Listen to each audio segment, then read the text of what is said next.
ایٹمی قوت کس نے بنایا؟ ایک منتخب وزیر اعظم نے. اور منتخب وزیر اعظم جب فیصلہ کر رہا تھا تو اس میں اس کمیٹی کے اندر بہت سارے لوگ اس سے متفق نہیں تھے. کہتے تھے کہ نہیں بھائی سینکشن لگ جائیں گی, پابندیاں لگ جائیں گی, پاکستان کا بڑا برا حال ہو جائے گا, ہم غریب ہو جائیں گے, ہم مسکین ہو جائیں گے. اس طرح کی وہاں پہ آوازیں اٹھ رہی تھی. اور میں سب سے پوچھ رہا تھا کہ میں نے کہا بتاؤ آپ مجھے مشورہ دو کیا کرنا چاہیے. لیکن سب سے پہلا مشورہ میں نے کس سے کیا؟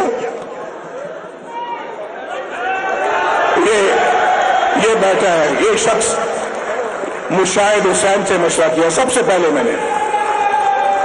اور مشاہد حسین ہم قازقستان میں تھے, الماٹی میں تھے. الماٹی نام ہے شہر کا, ان کا جو دارالخلافہ تھا اس وقت. تو مجھے پتا بھائی نہیں انہوں نے مجھے کہا, انہوں نے مجھے پتہ لگ گیا, میرے سٹاف نے مجھے بتایا جی آج صبح انڈیا نے دھماکے کیے ہیں. تو میں نے کہا اچھا دھماکے, ایٹمی دھماکے کیے ہیں؟ مگر یہ ایٹمی دھماکے پہلے میرے سمجھا ایسے کوئی پٹاخہ چلایا ہوگا کوئی چھوٹا موٹا کوئی. انہوں نے کہا جی ایٹمی دھماکے کیے ہیں, اور انہوں نے 5 دھماکے کیے ہیں. مشاہد صاحب میرے ساتھ تھے اس دورے میں. میں نے کہا مشاہد صاحب سنا ہے آپ نے؟ کہتے ہیں میں نے بھی سنا ہے. میں نے کہا مشاہد صاحب کیا مشورہ ہے بتاؤ. کہتے جی کڑاکے کٹ دو. یہ ان کا ایک خاص محاورہ ہے بات کرنے کا. جب یہ کہتے نا کہ کوئی ان کے بس یہ ڈٹ جاؤ, کڑاکے کٹ دو. مجھے کہا جی بس کڑاکے کٹ دو.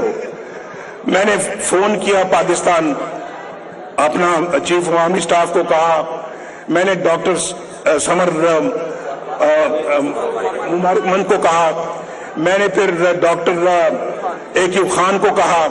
میں نے کہا تیاری کر لو بھائی. میں نے نیت کر لی اسی وقت الحمدللہ کہ ہم نے ان دھماکوں کا, ہم نے بھی اینٹ کا جواب پتھر سے دیا. اسی وقت نیت کر لی میں نے. اور میں نے کہا کہ بھائی یہ ہماری اب سیکیورٹی کا معاملہ ہے, ہمارے مستقبل کا معاملہ ہے, اور یہ پاکستان کے تحفظ کا معاملہ ہے, پاکستان کی عزت کا معاملہ ہے, پاکستان کی غیرت کا معاملہ ہے. اس پہ کسی قسم کا کوئی کمپرومائز نہیں ہو سکتا. میں نے پوچھا, سنو اب کہانی سنا رہا ہوں میں آپ کو, بات سنو پوری.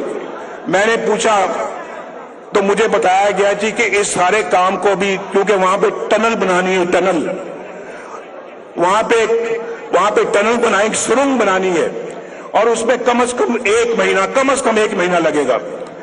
میں نے کہا یار اس نے آج دھماکے کیے ہندوستان نے, ہم 1 مہینے کے بعد جواب دیں, یہ تو کوئی بات نہیں ہے.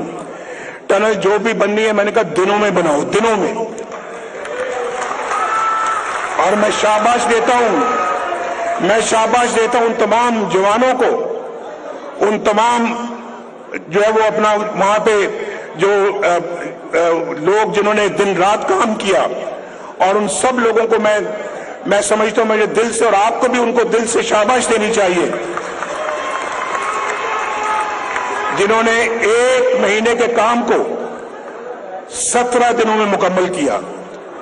اور 17 دنوں میں مکمل کیا, اور جیسے ہی مکمل کیا ہم نے اگلے ہی گھنٹے جو ہے وہ بٹن دبا دیا اور پاکستان ایٹمی قوت بن گیا.